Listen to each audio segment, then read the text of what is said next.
It is time to expand minds through movies, TV, sports, and flicks.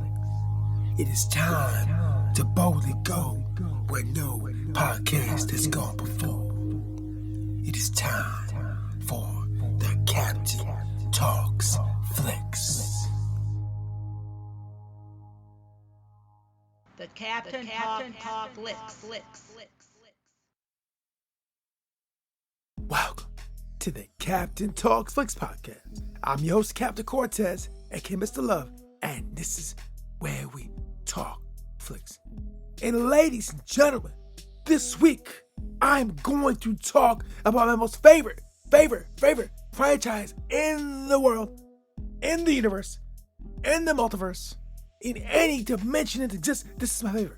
In fact, this week I was debating with some human being about how great it was because he didn't understand how great this franchise is. I had to make him understand. We're trying to convince him, persuade him. So ladies and gentlemen, this week I'm going to talk about the one and only Star Trek. Let me get to that. But first, couple things. I want to give a big shout out to Costa Rica. Got some plays over in Costa Rica this past week. Gracias, gratitude, Torba, and Costa Rica. I've always wanted to vacation there. Beautiful land, beautiful things to do, looks so awesome. And one of these days, I'm gonna have to fly down to Costa Rica, hang out, chill, enjoy the cuisine, and do a podcast. So thanks, Leslie, gracias, gratitude. Additionally, this episode is brought to you by the Learning Lyrics Podcast, hosted by the Flamingo Man and Lady Rose. It's our sister podcast over the existing fiction entertainment. Very cool podcast about music. They decode the lyrics. They try to figure out what they even mean. I've listened to it, and a lot of times I still don't understand after the podcast. It's a wonderful podcast. They just get started. Go check them out. You probably enjoyed it if you like music. So check it out below. Now, let's get to the podcast. Ladies and gentlemen, this week, like I said, I went back into space, back to Star Trek. I saw Strange New Worlds Terrarium. And this week, guess what happened? Like it's happened on many other sci-fi shows and in Star Trek world. Our hero crashes onto a planet.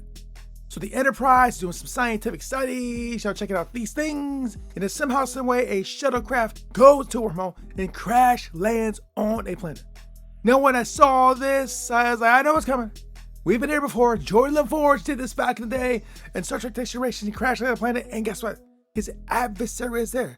And come to find out, while Ortegas is on a planet crash landed, because Ortegas is the one that crash landed down there, she encounters a Gorn. And Gorn is currently the enemy of Starfleet and our Starfleet crew. And at first, she's, oh my gosh, it's a Gorn. I'm freaking out. I'm losing it. Oh my gosh, I'm freaking out. I'm losing it. But like in many episodes you've seen before, they're stuck on a planet. So they go ahead and they start to communicate. And they start to collaborate. And lo and behold, they create a relationship. And they even become friends.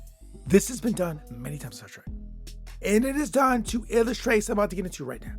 Now, in planet Earth, on planet Earth, there's many groups that people belong to.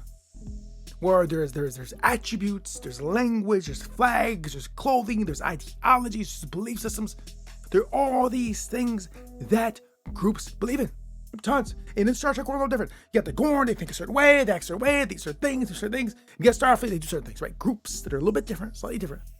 And sometimes these groups will be at each other's throats, or be adversaries, or be enemies, or whatever you want to talk about. But in this Star Trek episode, when they crash on a planet, all of a sudden, all those labels, all those things just disappear because they have to survive, bro. Survival is important.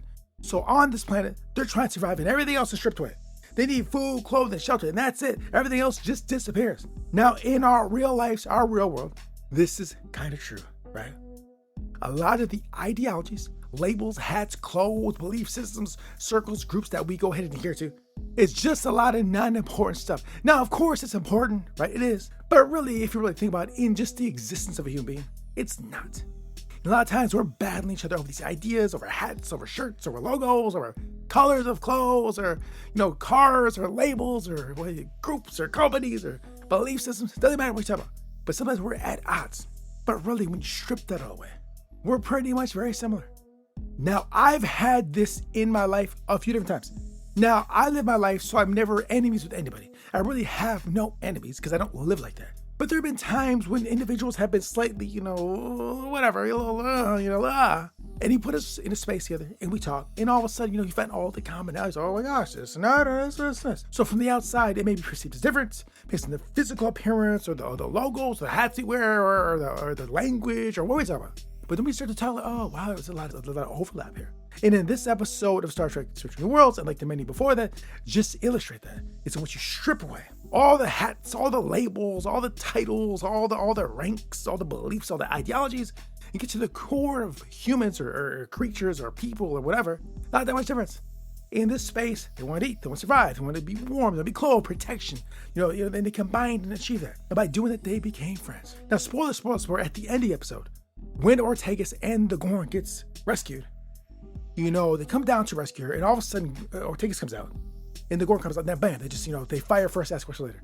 And they go ahead and then murk this Gorn because of their perceived stereotypes or knowledge or beliefs of how the Gorn may be. They reacted as such because the Gorn in this place up to now has been lethal, crazy lethal, and now to just destroy Starfleet. But in this case, it was not. And a lot of times as a group, people move a certain way and think a certain way. But when you get down to the individual level, just you and that person, and you have some conversations, you see it's not that different. A lot of times, no, sometimes not, but a lot of times, yes, right?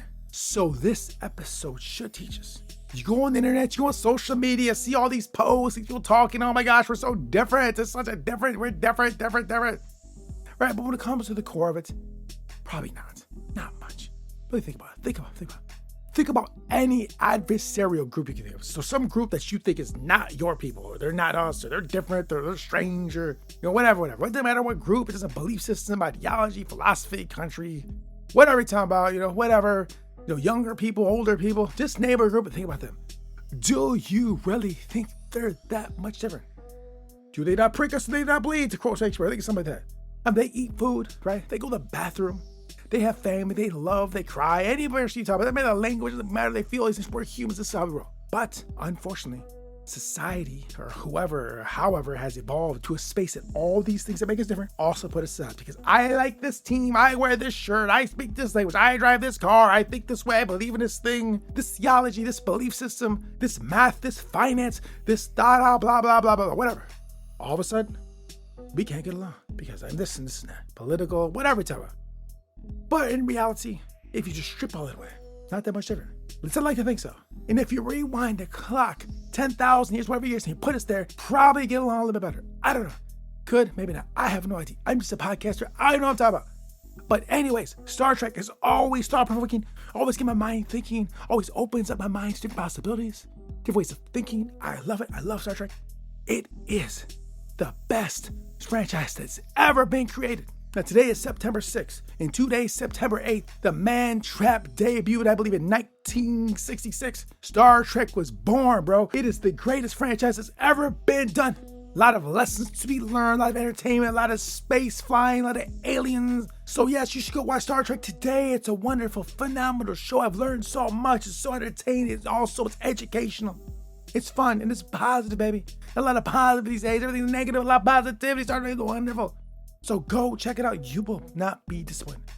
So this concludes the podcast. And until next time, we'll see you. Live long and prosper. Spock.